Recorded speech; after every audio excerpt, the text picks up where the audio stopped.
So far in this chapter, you learned that SharePoint has pages and news, and those pages and news are very similar in that they have a section structure, and those sections have layouts, and we put web parts in each of those sections to basically just put content on our page. So for this lesson, we're going to learn about 3 specific web parts that allow you to roll up content across sites. So in addition to having your own news, you could bring in news from another site that's maybe somewhat related to your department or your team or whatever the case may be. Now, for this lesson, I'm going to start on the landing, which is this organization's intranet. And because I have sufficient privileges, I'm going to edit the home page of the intranet. So this page is a really good example of using a number of web parts to achieve a really nice look and feel. It just feels very much like a website, right? So for example, this first web part is a news web part at the very top. And when I click on edit for that web part, I get the side panel as usual. But notice it's showing me news from this site only first, okay? So if I choose select sites, I can go beyond just this one site and choose something from my frequent sites or recent sites. So I'll show more here on my frequent sites, and I'm going to choose some from the Market Project team. We'll look at retail ops, global sales. We'll just choose a few here. All right, so I chose some more sites there. And then let me scroll down just a little bit. With this particular web part, we can also show different layout. So for example, if you don't like the tiles layout that we see by default, you could go with something like top story, where you get a little description on each article as well. Okay. We'll keep scrolling down here.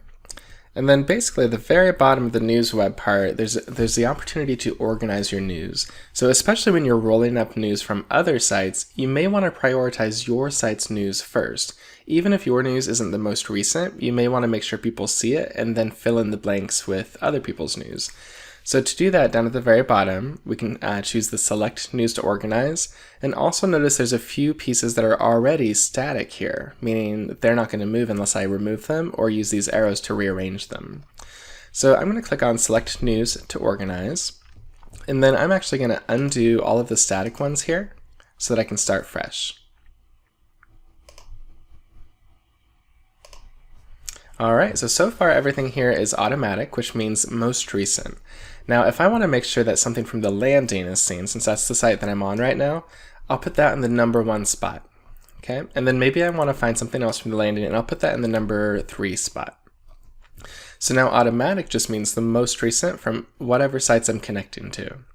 Okay, but 1 and 3 will stay that way until I move them, so I can drag and drop those around, or if I remove them. Alright, so I'll close that, and now notice that piece that I put as number 1 is updated already. I've got news from Ask HR in spots 2 and 4. And if you remember in the previous lesson, I just created these in the news lesson. So we know that that's working.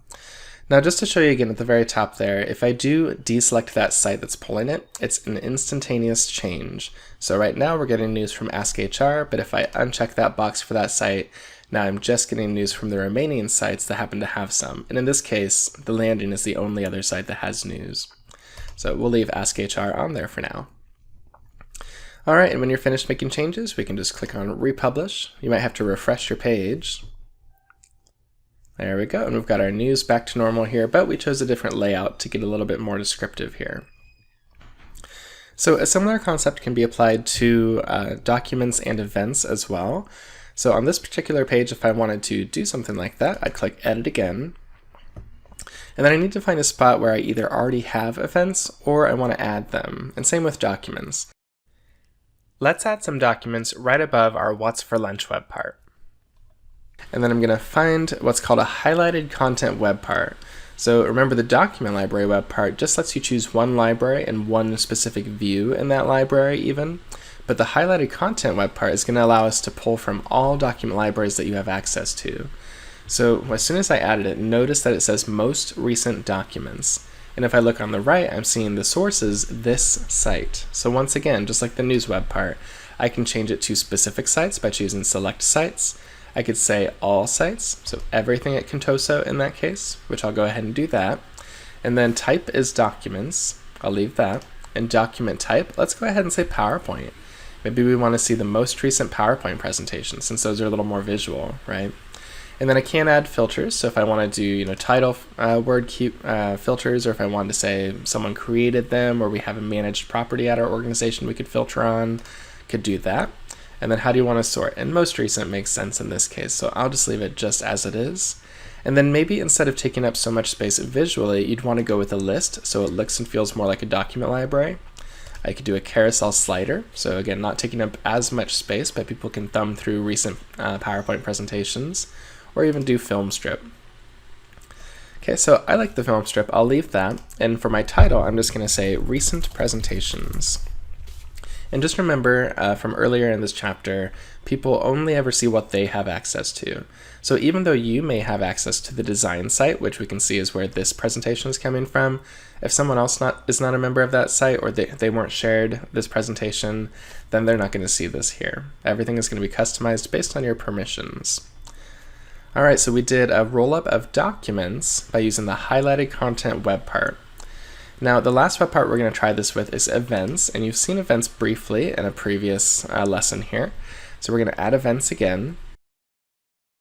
All right, and then once again, just like with those other two web parts you've seen in this lesson, we've got a source option. So for our source, I'm going to change it from events list on this site to all sites. So any site that I have access to, or the viewers have access to, who's using the events web part, aka the events list, that'll pull through here. And if there's consistent categories used across the organization, I could just filter to say training opportunities or town halls perhaps. And then date range will say all upcoming, and then we can choose film strip or compact. But because SharePoint is responsive, it may not look very different. So notice when I go from film strip to compact, there's really not much difference. But if I were to move this particular web part to a bigger space, then we're going to see the different layout options. So now if I switch back to film strip, notice the difference. And film strip with events gives you the ability to add an event to your calendar with just one click here.